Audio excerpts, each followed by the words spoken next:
Hello and welcome to the Conscious Leadership Podcast, which now includes a specific thread for the Women into Business Academy. My name is Julie Hogbin, your host on both podcasts, and if you have any questions on anything you hear, please ask, and if you would like a specific topic covered, let me know, and if you like what you hear, please share. This episode is on effective meeting facilitation, which, being recorded in January 2021, has certainly been a learning process over the last few months with everything that has happened during 2020 and where we are with the increased capacity of working from home and technology. And there's a new platform just arrived on the scene, which is called Clubhouse, which is basically an online verbal social media platform, which has really got me thinking about what is effective meeting facilitation when you can sometimes see people, but not always. So sometimes these meetings that we are now holding will be purely verbal and online. I've thought long and hard about what is effective meeting facilitation in 2021, and it's not changed that much, actually, is what I need to say up front. So effective meeting facilitation basically goes through a process, and in reality needs additional skills because you may not be seeing people, so you may be hearing them, or you may be seeing them but they're on mute. So there are things to be considered with body language, listening skills and all of that nice jazz. And initially I'm going to go through an effective meeting. What does it look like? What do we need to know? When do we need to know it? And sort of who does what when. So initially, to have an effective meeting, wherever it is, whatever it's about, whoever chairs it, whoever is in the audience, is what is the purpose of the meeting? Why are you holding the meeting in the first place? And if you can get that decision made up front and published, however you might do that, then that will certainly facilitate a far more effective meeting. So thinking about what's the purpose of the meeting? Is it an information provision of information meeting, or is it a gathering of information meeting? Is it a meeting where you will be expecting decisions to be made, and on what subject? Or is it a meeting for consultation, depending on the subject? Are you consulting with people around something? Or is it a general meeting for a catch-up, for a communication, to stay in touch, to look after the emotional welfare of your team? Get the purpose of the meeting up front and out there first, and then everybody that's involved in that meeting knows what it's about. With any meeting, you have the start of the meeting. Well, no, let's go back one step, actually. You have before the meeting. So it's a 5-stage process, basically. You have before the meeting. We can look at what that means. You start the meeting. You have the middle of the meeting, where the majority of the work is done. And then you have the end of the meeting and follow up. And follow up would include action points, action plan, who does what, that sort of thing. So let's have a look at this. So before the meeting, what really does need to happen? Who's invited? Who needs to be at the meeting? And please don't have everybody at a meeting if they don't need to be there. So before the meeting, all that is being planned. You're inviting the people that actually truly need to be at the meeting. The pre-work for the meeting goes out to those that are required to have it and those who need to read it prior to. So if if it's a decision-making meeting, the people, before they attend the meeting, need to have that information to make the decision.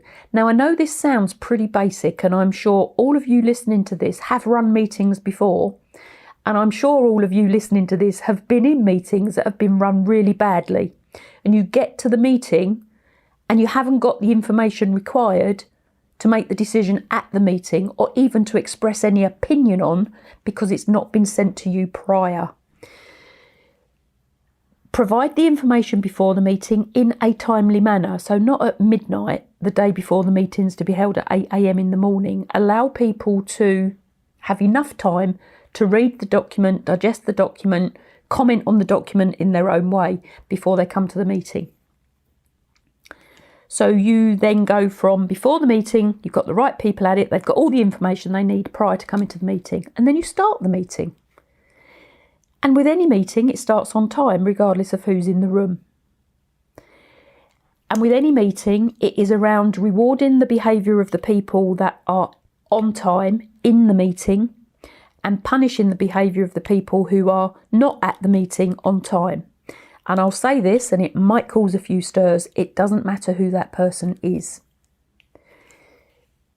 There are power imbalances, or potential power imbalances, when we run meetings and the meeting starts and a person of authority isn't at the meeting, so everything gets delayed. We need to learn how to respect the time and the attention and the intent of everybody that's at the meeting. So we start it on time. Now, you may start it with doing introductions, you may not start it with introductions. What you will start any meeting with is with a summary of what the meeting's about. You may, as part of the start, do a quick review of anything from the previous meeting if this is a meeting that is a rolling meeting. And you may not do that. It depends on how you set these things up in the first place. So you start it, and then the chunk of the work is all done in the middle. And this is where you will either talk, ask questions, discuss, consult. You'll go from one subject to the next, dependent on the agenda of the meeting. And every good meeting will have an agenda that's published so everybody knows where they are. Dependent on the agenda of the meeting, you may have guest speakers coming in to do their bit. They don't need to be in the meeting for the whole time. They'll come in to do their bit, answer the questions, provide the information and leave. You then go on to the end of the meeting. So the meeting will close at the time specified when you set the meeting up. So any good meeting will have a start time and a finish time. That allows people to plan it into their diary. So the meeting ends, and then what you will have after that is the follow-up of the meeting. So you might be issuing minutes of the meeting, you might be following up on action points that had been agreed during the meeting, you may be having conversations with people after the meeting that had been agreed during the meeting. So there will always be a follow-up, there'll always be an action plan. Unless, of course, it's a meeting where you are purely on catch-up and it's a more informal meeting rather than a formal meeting. And it may be for the benefit of purely and simply a catch-up to see how everybody is. And generally on those types of meetings, you're not going to get a follow-up unless you need to. Depends what comes out. You probably haven't got an action plan. It is a how are you type meeting. Within all of that process, so you've got your agenda. Your agenda may include any other business and it may not. I've sat in so many business meetings where any other business took over the whole agenda of the meeting and then add in an hour to the time, which is not good, an effective meeting facilitation. So think about what your any other business may be. I've also been in meetings where there was no any other business. It all got put on the agenda, and if it wasn't on the agenda, it didn't get discussed. Depends on how you want to run your business meetings, or any meeting actually. So as part of that whole process, who is chairing the meeting? And it doesn't have to be the same person chairs every single meeting. Chairing meetings is a skill set. Chairing meetings is an absolute opportunity for people to develop their skills. And being in meetings that are chaired poorly increases the length of time and can be very frustrating for people. If a meeting is chaired appropriately, those that need to have the airspace have the airspace. Those that don't need to have the airspace don't have the airspace. And I'm talking about, contribution to the meeting. Maybe there's another audible on that. So please listen to some of the communication episodes that I've done, as there'll be more about emotional contagion, there'll be more about emotional conversations, there'll be more about communication in general. So then think about who contributes to the meeting. So who contributes, who's allowed to contribute, who do you want to contribute, when do they contribute, and how are you going to get them involved? So there is a process within an effective meeting facilitation. Who's controlling the room? So is it you or is it someone else? And as I've just mentioned, it could be a fabulous development opportunity for somebody to learn how to chair a meeting. And it may be, and I'm talking to you who's listening to this, it may be that you, as much as you are the initiator of the meeting, do not want to chair the meeting. That's perfectly normal and that's perfectly okay. Whoever is chairing the meeting, how do you manage the contributions of those involved, and how do you encourage others to speak? Now, if you've got a visual meeting going on, so you may be in a room or you may be on, just as an example, on Zoom, and you've got people with their photos up, which may be a photo or a video. Again, that needs to be thought about in advance. How do you encourage others to speak?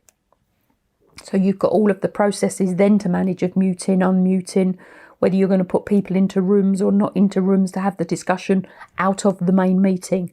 There's lots of technological advances currently that are really enabling people to have effective meetings, but then it needs to be managed, which is where you may need a backup or a support or somebody to do that bit for you. And then really thinking about what culture do you want to create within your meetings? There'll be another episode on culture, but what is the culture you want to create within your meetings? Do you want a free-for-all culture? Do you want a managed culture? Would you like an autocratic culture? Would you like a culture of fun and laughter? Would you like a culture where people come to the meeting with their breakfasts or with a cup of tea? Or do you want a more formal culture? Do you want people to appear, and especially if we're in a home environment, think about whether you want people to appear in business dress or not. Do you want people to appear, if you've got a guest speaker, how do you want them to approach the meeting? Now, this would be the same in any meeting, and probably even more important now when you really think about working within and from a home environment. If you're online and you're using Zoom or any of those other wonderful technological advancements that we've got within all of this, if you've got a guest speaker coming in, whatever, regardless of what your business in, do you want your staff team or whoever's in the meeting to have a backdrop of the company? Or do you want to see the curtains in their living room? And within Zoom, you can certainly put backdrop on. There are lots and lots of things to be considered about how to run an effective meeting and facilitating that effective meeting within the working from home environment. Do you want people to mute or do you want them to be online? Do you want to unmute them or do you want them to unmute themselves? Do you want to record the meeting or not record the meeting? Do you want somebody to take minutes or will you audio record it, and then make the minutes from that transcript. There is so much to effective meeting facilitation, and there's some powerful tools you can use to support you. But in its basics, you've got the 5 stages. So what do you need to do before the meeting? How are you going to start the meeting? How long is the middle of the meeting and what is contained within it? How are you ending it? So are you going to all say goodbye, or do you just close? And please make sure you end it on time. And then what is the follow-up? How are you going to capture the action points that have been made through the meeting? Going back to the origin of the meeting, what's the purpose? Is it for information? Is it decision? Is it for a consultation? Is it a catch-up, and how is everybody? So more of an emotional intelligence type meeting. Think about the agenda and whether you have any other business or not. Who's chairing it? And how do you rotate the chair, if that may be something you're thinking of doing? And how do you manage the contribution? So who says what, when and how? How are you managing the contribution, and how will you encourage others to speak?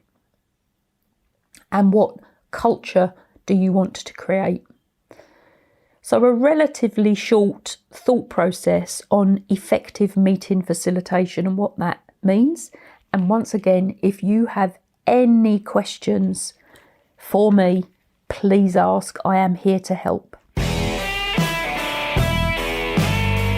Thank you for listening to the Conscious Leadership and the Women into Business Academy episodes.